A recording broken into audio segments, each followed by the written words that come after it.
Արցախյան հրաշապատումներ գիրքը Արցախի թեմի մատենաշարի երկրորդ հրատարակությունն է։ Ամարասի վանքի, Ծիծեռնավանքի, Գտչավանքի ու Արցախի բազմաթիվ սրբավայրերի մասին պատմական փաստերին զուգահեռ գրքում ներկայացված են նաև դրանց հետ կապված բազմաթիվ հրաշքներ, ինչպես նաև արցախահայերի հավատի, անձնական հոգևոր ապրումների մասին վկայող հրաշապատումներ։ Գիրքը լույս է տեսել անգլերեն եւ հայերեն։ Մենք այս գրքույկում նաև ներկայացնում ենք արցախյան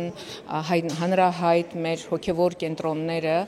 եւ մենք բոլոր առիթները, բոլոր հնարավորությունները փորձում ենք օգտագործել առհասարակ մարդկության ուշադրությունը սևեռելով մեր պատմական ժառանգության, մեր հոգևոր ժառանգության վրա եւ որ հասկացնել համայն մարդկությանը, որ այս համամարտկային արժեքները փրկելու սուրբ պարտականությունը բոլորինս է։ Գրքի նպատակն է ցույց տալ Արցախում տեղի ունեցած բազմաթիվ հրաշքների մասին պատմությունները,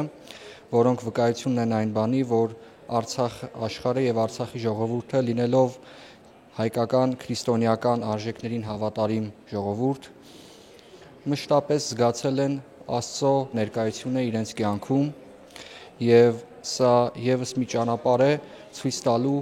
Արցախի քրիստոնեական լինելը, Արցախի հայկական լինելը։ Հավատն ու գործը դա իրար զուգահեռ գնացող ներդաշնակ մի երևույթ։ Զենֆիրա Գրիգորյանի պատմությունը Թորան ավետի մասին է։ Անսպասելի ծանր հիվանդությունը Թորանը ապրելու հնարավորություն չէր թողել։ Ստեփանագերտից երեխային Երևան են հասցրել։ Բժիշկների եզրակացություններն էլ հուսադրող չեն եղել։ Հիմա ավետը 8 տարեկան է, առողջ, կիրակնօրյա դպրոց է հաճախում։ Բժիշկները մնացին զարմացած, ինչ կատարվեց։ Ընտանիքով հավատքով ենք 30 քանի տարի,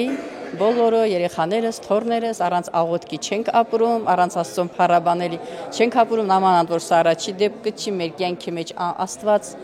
ամբողջ մեր կյանքը հրաշք է։ Հայկը եւ նրա զինակից ընկերներն են Տեր Սամուել Քահանա Սարգսյանի պատմության հերոսները։ Քարորյա պատերազմից հրաշքով են փրկվել։ Տրամադրություն իհարկե չկար։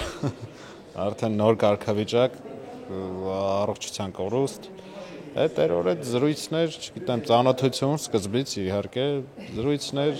ու կամաց հետո Աստծո օրհնությամբ կամ Աստծո հաջողությամբ ոտքի կանգնեցի, հիմա արդեն այն վիճակում եմ, որ բավականին լավ եմ ինձ համարում։ Դա մեր ապրումներն է, դա մեր հիշողություններն է, որտեղ ներկայացրեցի այն զինծառայողներին եւ նաեւ մի քանի բժիշկների մասին է,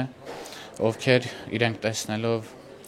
աստվածային այդ զորավոր գործերը եւ հրաշքները իրենք նաեւ հասկացան, որ աստվածային ներկայությունը եւ Աստծո անմիջական մասնակցությունը շարունակվում է մինչեւ այսօր Հիսուս Քրիստոսից։ Գիրքը Արցախի թեմի եւ դիալոգ հասարակական կազմակերպության նախաձեռնությունն է, որը հրատարակվել է Թուֆենկյան հիմնադրամի եւ Սև Արմենիա կազմակերպության հովանավորությամբ։ Թուֆենկյան հիմնադրամի աջակցությունը Արցախին ավելի քան 25 տարվա պատմություն ունի եւ միշտ համապատասխանել է ժամանակի թելադրանքին։ Արցախի ժողովուրդը թեր գա եւ ունի հազարավոր գարիկներ եւ պահանջներ։ Այդ պահանջներու մի փոքր մասը մենք ենք վերցրել նորից վերապնագեցման ոլորտում, այս անգամ Սյունիքի գյուղաշխարհում նոր թաղամասեր կսարքենք մեր դեղահանված Արցախցի եղբայր եւ քույրերի համար։ Սկսել ենք Դաթևի շրջանում եւ շատ հավանաբար քալդարի պիտի կորձը ծավալվի այլ շրջաններում նաեւ։ Մեր միտքը այն է, որ հավաքական վերապնագեցումը որպես համայնքներ գարա կոնե մեր ինքնությունը,